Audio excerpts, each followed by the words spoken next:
Hello everyone, welcome back to Nishu science academy, जहाँ पे हम सीटेट की प्रिपरेशन कर रहे हैं फॉर साइंस पेपर 2।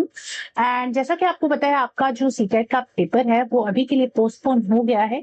कब होगा इसकी अभी तक कोई डेट सामने नहीं आई है, बट हाँ 25 तारीख से मतलब 25 अगस्त से 1 सितंबर तक फॉर्म फिलिंग है। मतलब जिन बच्चों का फॉर्म किसी कारणवश रह गया था, वो फिल नहीं कर पाए, वो फॉर्म फिल कर सकते हैं 25 अगस्त से लेकर 1 सितंबर तक फॉर्म फिलिंग होनी है। उसके बाद ही कोई डेट आएगी, अभी तक तो कोई डेट सामने नहीं आई है। जैसी कोई डेट आएगी तो आपको अपडेट मिल जाएगी। एंड बट हमें क्या है, अपनी तैयारी जो है पोस्टपोन नहीं करनी है। ऑल्दो पेपर पोस्टपोन हुआ है, बट हमें अपनी तैयारी करते रहना है। तो आज हम एक मॉक टेस्ट लगाने वाले हैं। इस मॉक टेस्ट में कुछ ऐसे टॉपिक से क्वेश्चन है जो बार बार वो टॉपिक ना रिपीट होते हैं, तो उन इंपॉर्टेंट टॉपिक से क्वेश्चन जो है आज हम डिस्कस करेंगे। तो इसको एक मॉक टेस्ट की तरह ही लगाओगे आप। और ये जो पीडीएफ इन क्वेश्चन का आपको मेरे टेलीग्राम चैनल पे मिल जाएगा, निशु साइंस एकेडमी। तो चलिए स्टार्ट करते हैं अपनी आज की class without wasting time. Total 20 question हम डिस्कस करेंगे और आज का हमारा फर्स्ट क्वेश्चन है, Sunita put the following indicators in solution A B C, make the following observation. Sunita ने कुछ इंडिकेटर्स डाले इन सॉल्यूशन ए बी सी। इसके पास 3 सॉल्यूशंस हैं, यहाँ बनाती हूँ। इसके पास 3 सॉल्यूशन है, A B C, 3 test tubes ले लीजिए ए बी सी। और अब उसने क्या किया, तीनों में बारी बारी इंडिकेटर्स डाले और उसने ऑब्जर्व किया कि जब उसने टर्मरिक डाला तो कलर चेंज, जो ए टेस्ट ट्यूब थी उसमें कोई चेंज नहीं आया। फिनोल्फथैलिन डाला तो कलरलेस हुआ। और बी टेस्ट ट्यूब में रेडिश ब्राउन कलर आया टर्मरिक के साथ, फिनोल्फथैलिन के साथ पिंक कलर आया। और जो सी टेस्ट ट्यूब थी उसमें चेंजेस क्या आए, टर्मरिक में येलो कलर आया और कलरलेस कब दिया उसने, जब उसने फिनोल्फथैलिन डाला। तो हमें पता है जो हल्दी होती है ना, एसिडिक में तो उसमें कोई चेंज नहीं आता, बट बेसिक में वो रेडिश ब्राउन कलर देती है। एसिडिक में कोई चेंज नहीं आता और बेसिक सब्सटेंस में वो कैसा कलर देती है, reddish brown. Reddish brown colour का हो जाता है। इसके अलावा अगर मैं फिनोल्फथैलिन की बात करूं तो फिनोल्फथैलिन एसिडिक में, एसिड में कलरलेस हो जाता है, मतलब कलरलेस रहता है। और बेसिक में ये पिंक कलर देता है, बेसिक सॉल्यूशन में पिंक कलर देगा। तो अब इसमें देख लीजिए क्या दे रखा है, आपको बताना है कौन सा एसिडिक है कौन सा बेसिक सॉल्यूशन है। तो फर्स्ट टेस्ट ट्यूब की अगर मैं बात करूं तो टर्मरिक के साथ कोई चेंज नहीं आया, फिनोल्फथैलिन के साथ कलरलेस आया। तो या तो ये न्यूट्रल होगा या एसिडिक होगा। तो यहाँ पे न्यूट्रल का ऑप्शन तो दे नहीं रखा है, तो इट मींस ये सब्सटेंस कैसा है, एसिडिक है। बी टेस्ट ट्यूब में रेडिश ब्राउन कलर आया टर्मरिक के साथ और फिनोल्फथैलिन के साथ पिंक कलर आया। और ये कब होता है, जब सोल्यूशन जो है बेसिक नेचर का हो।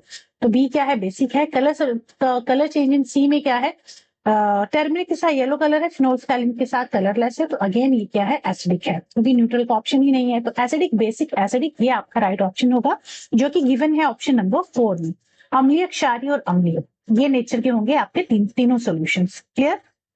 चलिए नेक्स्ट क्वेश्चन पे चलते हैं। In which of the following situation water can not be water can not be use to extinguish fire. निम्नलिखित में से किन स्थितियों में जल को अग्नि बुझाने के उपयोग में नहीं लाया जा सकता। मतलब वाटर को हम आग बुझाने के लिए किस सिचुएशन में यूज नहीं करेंगे, मतलब ऐसी जब आग लग जाए तो किस सिचुएशन में हमें पानी यूज नहीं करना है। फायर कोज्ड बाय वुड, तो यहाँ पे तो वाटर यूज कर सकते हैं। Fire caused by electrical short circuit और fire caused by explosion in a car. तो किसी भी फ्लेमेबल लिक्विड से अगर आग लगी है या फिर इलेक्ट्रिकल शॉर्ट सर्किट से आग लगी, तो वहां पे हमें वाटर यूज नहीं करना है। वहां पे हमें या तो कार्बन डाइऑक्साइड का जो एक्सटिंग्विशर है वो यूज करेंगे, या फिर ड्राई पाउडर वाला एक्सटिंग्विशर यूज करेंगे। ठीक है, इन दोनों में से कोई भी एक्सटिंग्विशर यूज कर सकते हैं, बट वाटर यूज नहीं करेंगे। तो आपका जो राइट आंसर है बी और सी। बी और सी के केस में अगर विद्युत लघुपतन द्वारा उत्पन्न अग्नि है, कार में विस्फोट द्वारा उत्पन्न अग्नि है, तो उस केस में हमें पानी वाला एक्सटिंग्विशर यूज नहीं करना है। उस केस में हम कार्बन डाइऑक्साइड या ड्राई पाउडर एक्सटिंग्विशर यूज करेंगे। क्लियर। चलिए नेक्स्ट क्वेश्चन पे चलते हैं। नेक्स्ट क्वेश्चन है, bags with wide straps are prefer to carry heavy loads, the reason for this is. मतलब अगर आपको हैवी लोड उठाना है तो आपको ये कहा जाता है कि आपका जो बैग है ना, उसके वाइड स्ट्रैप्स होने चाहिए। फॉर एग्जांपल आपने देखा होगा जो स्कूल बैग्स होते हैं, उनके जो स्ट्रैप्स होती हैं वो चौड़ी चौड़ी होती हैं, वाइड होती हैं। ऐसा क्यों होता है, क्योंकि देखो हमें पता है pressure is equal to force upon area. तो अगर हम एरिया को इंक्रीज कर देंगे तो क्या होगा, प्रेशर हमारा डिक्रीज हो जाएगा। प्रेशर जो है कंधे पे, हमें प्रेशर जो है कम फील होगा। बट अगर हम एरिया को डिक्रीज कर देंगे, एरिया हम कम कर देंगे, तो प्रेशर जो है इंक्रीज हो जाएगा। इनवर्सली प्रोपोर्शनल है दोनों।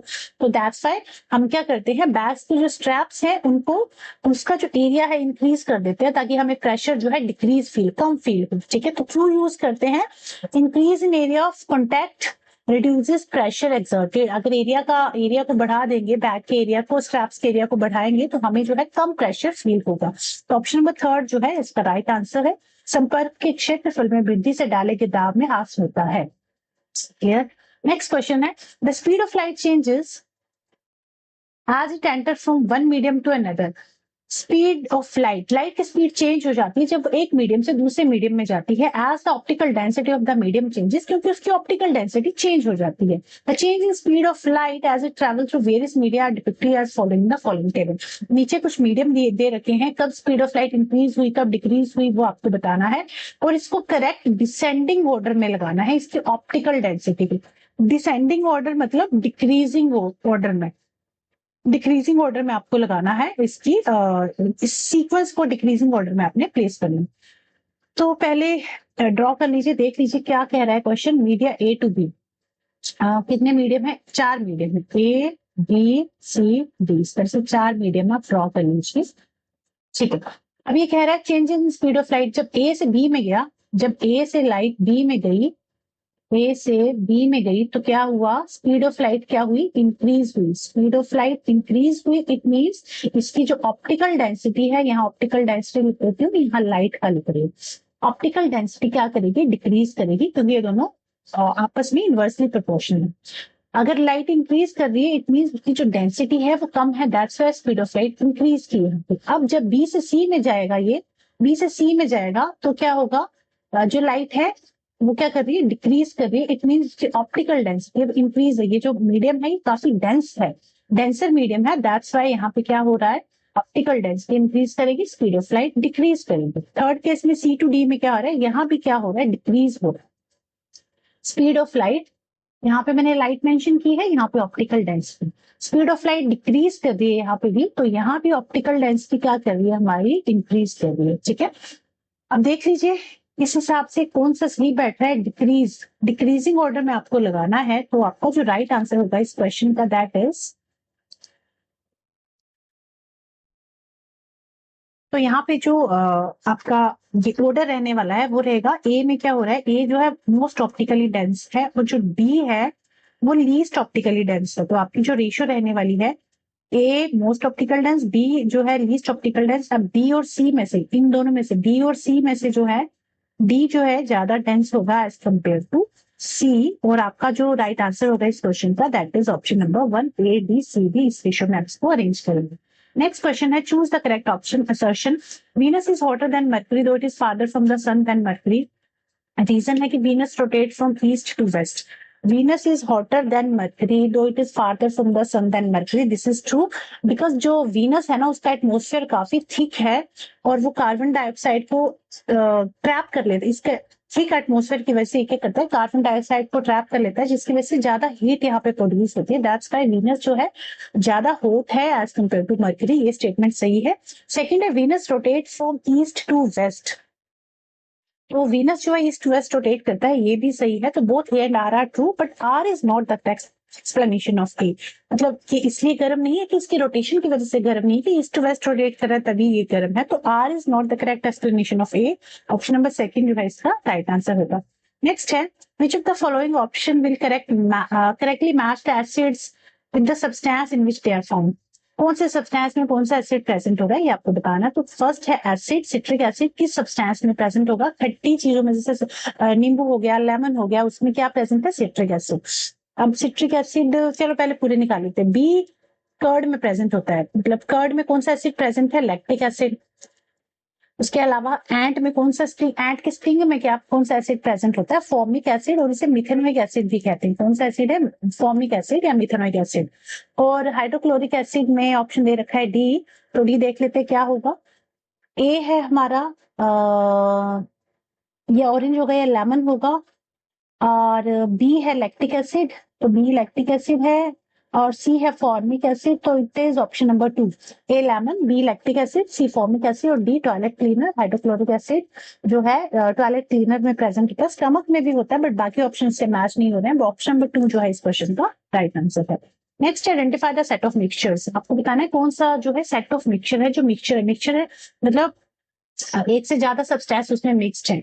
तो एयर, ब्लड, सॉइल, टूथपेस्ट, ये तो मिक्सचर है, बट जो सिट्रिक एसिड है ना, citric acid is not a mixture, it is a compound. Compound क्या होता है? मिक्सचर ऑफ, मतलब इट इज अ, जहाँ पे टू और मोर एलिमेंट्स आर कंबाइंड, इसको कहते हैं कंपाउंड। और तो ये तो मिक्सचर नहीं है सारे। सेकंड है salt, water, blood, vinegar, marble. Marble भी कंपाउंड है, मिक्सचर नहीं है, ये भी राइट ऑप्शन नहीं है। थर्ड है baking soda, tap water, vinegar, salt. Baking soda भी क्या है? NaHCO3 क्या है? Mixture of elements, mixture of compounds है, मतलब मिक्सचर ऑफ एलिमेंट्स है, तो बेकिंग सोडा भी एक कंपाउंड है। हमें बताना है जिसमें सारे मिक्सचर्स हो। Sand, tap water, blood, air, ये सारे क्या है? मिक्सचर है। मिक्सचर्स को हम फिजिकली सेपरेट कर सकते हैं, जबकि जो कंपाउंड्स होते हैं उनको हम फिजिकली सेपरेट नहीं कर सकते। तो ऑप्शन नंबर 4 जो है इस क्वेश्चन का राइट आंसर होगा, रेत, नल का जल, रक्त और वायु।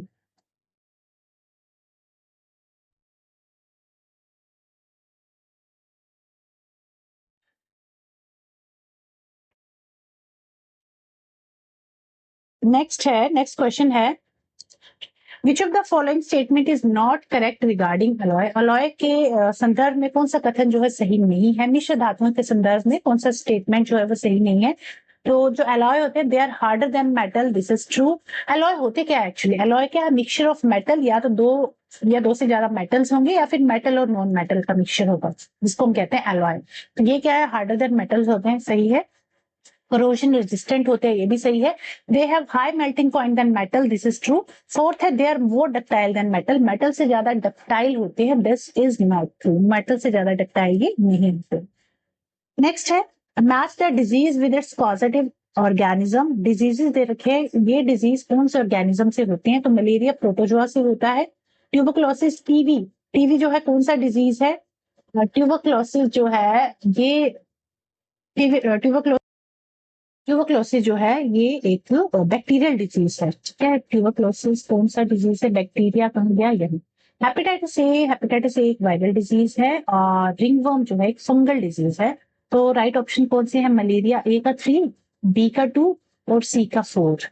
ए का 3, बी का 2 और सी का 4, इट इज ऑप्शन नंबर 2। ए का थर्ड है, बी का सेकंड है, बी का सेकंड है, और सी का ऑप्शन नंबर 4 है, और डी का ऑप्शन नंबर 1 है। ऑप्शन नंबर 2 जो है इस क्वेश्चन का राइट आंसर है। नेक्स्ट है, is both an exocrine and endocrine gland in human being, it produces B hormone which insufficient production को सी। ये जो है एक्सोक्राइन और एंडोक्राइन दोनों ही ग्लैंड है, तो ऐसी कौन सी ग्लैंड है? पेनक्रियास है ना।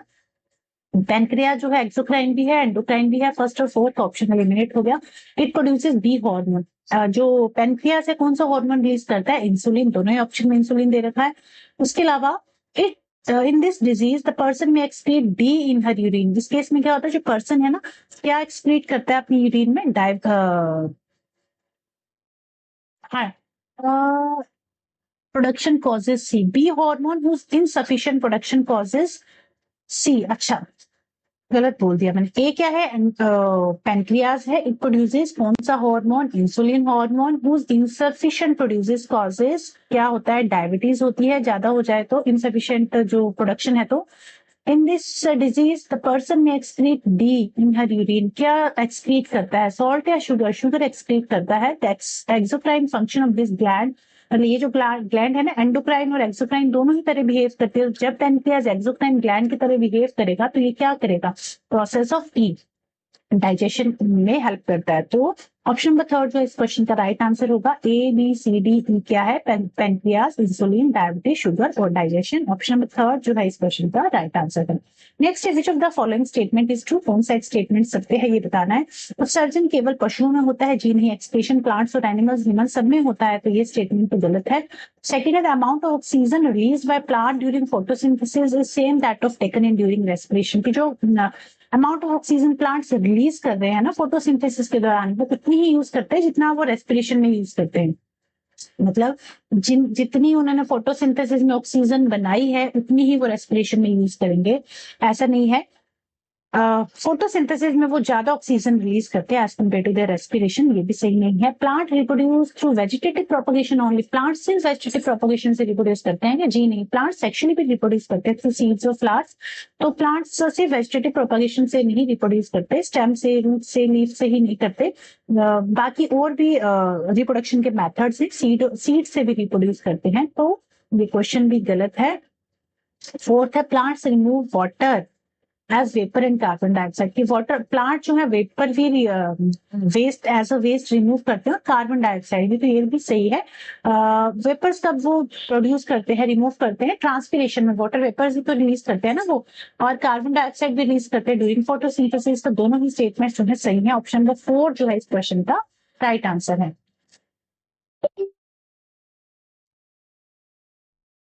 नेक्स्ट है, which of the following statement is true regarding transfer of heat through the process of convection.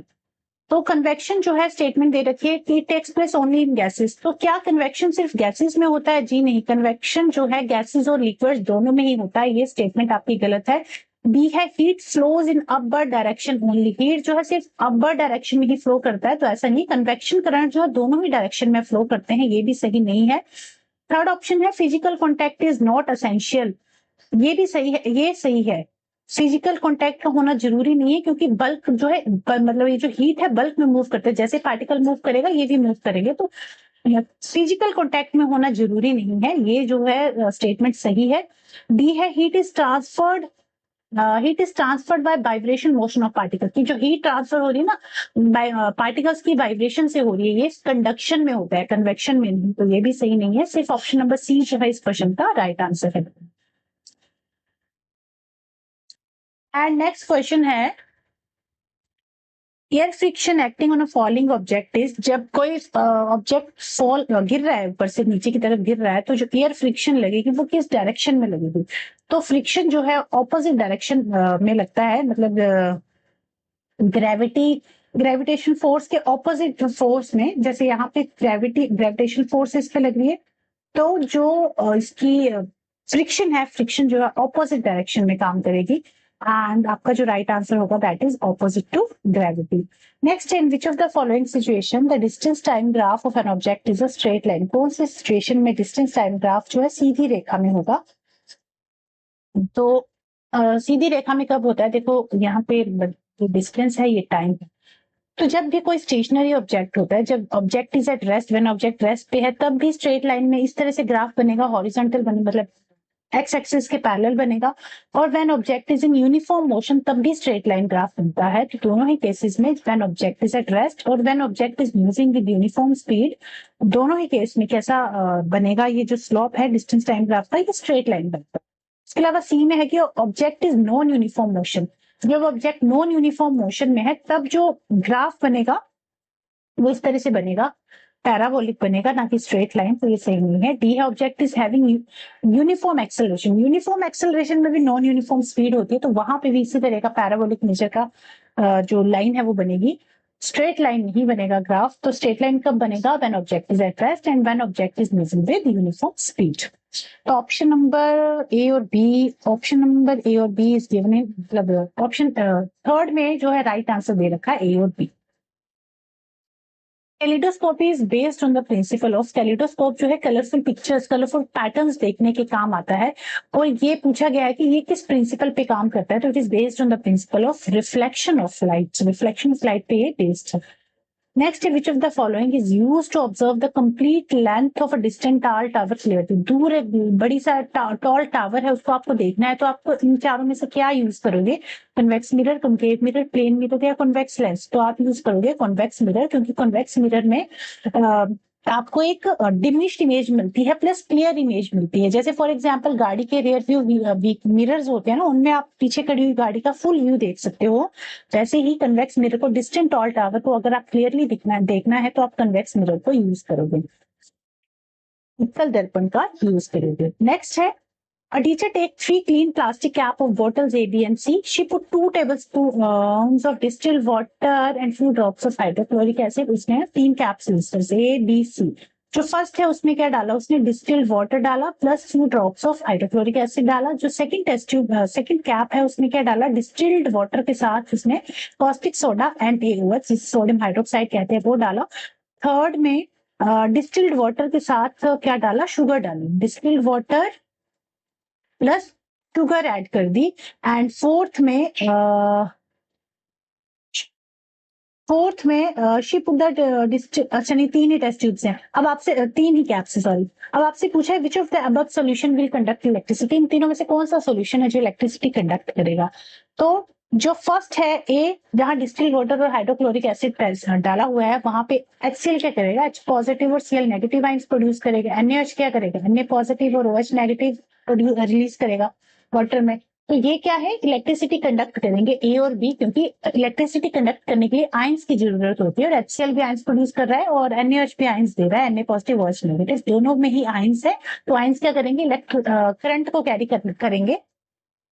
तो इलेक्ट्रिक करंट ए में भी फ्लो होगा, बी में भी फ्लो होगा, बट सी में फ्लो नहीं होगा, क्योंकि शुगर जो है कोई आइंस नहीं देता। तो जो सी है जिसमें शुगर है, ये इलेक्ट्रिसिटी को कंडक्ट नहीं करेगा। तो आपको जो राइट आंसर होगा that is option number A and B. Next question है, read the statement below and choose the correct option. दो स्टेटमेंट्स है। फर्स्ट है, we will not experience any gravitational force on the surface of moon, this is not true. Gravitation force हम feel करते हैं, मतलब अर्थ के comparison moon में 1/6 gravitation force होती है, बट वो कम होती है, ना के बराबर होती है, बट ये नहीं कहेंगे कि नहीं होती। तो ऑप्शन नंबर फर्स्ट तो गलत हो गया, स्टेटमेंट फर्स्ट तो गलत है। स्टेटमेंट टू है, there is no oxygen on the surface of moon, this is true. Moon के सरफेस पे ऑक्सीजन प्रेजेंट नहीं है, इसलिए जब हम जाते हैं तो हाँ, मतलब जो लोग जाते हैं तो उनको वो सिलेंडर गैस ऑक्सीजन के सिलेंडर साथ में लेके जाते हैं, क्योंकि वहां पे ऑक्सीजन की कमी है, ऑक्सीजन लेने में प्रॉब्लम होती है। तो there is no oxygen on the surface of moon is true. Statement first जो है गलत है, स्टेटमेंट टू जो है वो सही है। ऑप्शन नंबर सी जो है इस क्वेश्चन का राइट आंसर है। नेक्स्ट है, Raman and Shiksha are standing in front of a plane mirror. The question है, Raman and Shiksha are standing in front of plane mirror at distance of 8 meter and 11 meter respectively from the mirror. देखो रमन, मान लीजिए रमन है और ये है शिक्षा और ये है मिरर आपका। तो रमन जो है मिरर से 8 मीटर की दूरी पे है, यहाँ पे है कहाँ पे, 8 मीटर की दूरी पे है, और जो लड़कियां शिक्षा है वो 11 मीटर की दूरी पे है, इस तरह से 11 मीटर की दूरी पे है। Now Raman moved from his position such that the distance between him and his image is 10 metre. अब वो इतनी दूरी करेगा तय, इतना ट्रेवल किया उसने, मतलब थोड़ा सा आगे चला, जिससे क्या हुआ कि उसके और उसके जो इमेज फॉर्मेशन है उन दोनों के बीच का डिस्टेंस रह गया 10 मीटर। तो मतलब ये 8 मीटर था, तो मतलब ये 3 मीटर चला, और अब ये आ गया यहाँ पे इस पोजीशन पे, यहाँ से यहाँ तक 3 मीटर उसने तय कर लिया और यहाँ पहुंच गया। अब यहाँ से इस पोजीशन से मिरर का जो डिस्टेंस है वो कितना रह गया, 5 मीटर। दैट्स वाई जो इमेज फॉर्मेशन हुई है उसका और इसका जो डिस्टेंस है वो 10 मीटर आ रहा है, क्योंकि हमें पता है जो ऑब्जेक्ट का डिस्टेंस होता है इमेज मिरर से, वही इमेज का डिस्टेंस होता है। तो ये 5 मीटर है, तो ये भी 5 मीटर है, तभी तो 10 मीटर बनेंगे ना। Where as Shiksha walk 6 metres towards the mirror, 6 metre चली गई, यहाँ से 6 मीटर उसने तय कर लिया, 6, तो कितना बचा, 5। अब वो यहाँ पे इसकी नई पोजीशन यहाँ पे है 5 मीटर यहाँ पे, तो उसकी इमेज भी 5 मीटर की दूरी पे ही बनेगी। Now what is the distance of Raman and Shiksha from the mirror from their new position, मतलब मिरर से जो उसकी न्यू पोजीशन है उसका डिस्टेंस आपसे पूछा है, तो उसका डिस्टेंस कितना है, 5 मीटर। दोनों ही 5-5 मीटर की दूरी पे हैं, और इसका जो राइट आंसर होगा, रमन और शिक्षा दोनों दर्पण से 5 मीटर दूर हैं, इसका राइट आंसर है ऑप्शन नंबर डी। ये लास्ट क्वेश्चन है आज की क्लास का। A fisherman goes to a water body near by to spare a fish, which of the following should be consider. एक फिशरमैन जो है, मछुआरा जो है, मछली पकड़ने के लिए पास में एक जलाशय में गया, निम्नलिखित में से किस पर विचार किया जाना चाहिए। तो उसको कहाँ, किस साइड वो हिट करे ताकि वो उसका जो निशाना है सही जाके फिश पे लग जाए। तो मान लीजिए ये है वाटर और ये है हमारी फिश, ठीक है, इस तरह से बना लेती हूँ फिश। अब क्या हुआ कि जैसे ही हमें पता है, यहाँ लिख देती हूँ, जब भी लाइट रे रेयर टू डेंसर जाती है तो it bend towards the normal, और जब भी लाइट रे डेंसर टू रेयर मीडियम जाती है it bends away from the normal, ठीक है। अब क्या हुआ, यहाँ वाटर से फिशरमैन यहाँ है मान लीजिए, अब यहाँ से जब वो निशाना लगाएगा तो कहाँ निशाना लगाए, तो देखो जब यहाँ से, जब वाटर से इस फिश से जब मछुआरे की आंख तक लाइट जाएगी, रिफ्लेक्शन जाएगी, मतलब डेंसर टू रेयर मीडियम जब लाइट रे ट्रेवल कर रही है, डेंसर टू रेयर मीडियम, तो जो लाइट रे है it bends away from the normal, normal ये है and it bends away from the normal, ठीक है, यहाँ पे बेंड हो जाएगी। तो जो इमेज फॉर्मेशन है, उसको जो इमेज दिखेगी फिश की, वो उभरी हुई दिखेगी, यहाँ दिखेगी, ठीक है, because of this reflection of light. But actually में फिश कहाँ है, यहाँ पे है, बट उसको इमेज कहाँ दिखेगी, यहाँ दिखेगी। तो उसको कहाँ निशाना लगाना चाहिए ताकि वो एग्जैक्ट निशाना लगे, तो he should hit below the apparent position of fish. Fish जहां उसको दिख रही है उसके नीचे उसको जो अपरेंट पोजीशन है उससे नीचे उसको निशाना लगाना चाहिए। He should hit below the apparent position of the fish. तो आपका राइट आंसर है बी, मछली की स्पष्ट स्थिति से नीचे उसे मारना चाहिए। तो आपका राइट आंसर हो गया ऑप्शन नंबर 20 क्वेश्चन का। तो ये आज के 20 क्वेश्चन यहाँ कंप्लीट हुए। या ये सिर्फ एक मॉक टेस्ट की तरह आपको लगाना था, इसमें मैंने ज्यादा चीजें एक्सप्लेन नहीं की क्योंकि ये आपका टेस्ट है, टेस्ट की तरह आपको लेना था। एंड इसी तरह से आपको क्लासेस मिलती रहेंगी जब तक आपका एग्जाम नहीं आ जाता, नई डेट नहीं आ जाती। बाकी अब मिलेंगे हम अपनी नेक्स्ट वीडियो में, तब तक के लिए बाय बाय, टेक केयर।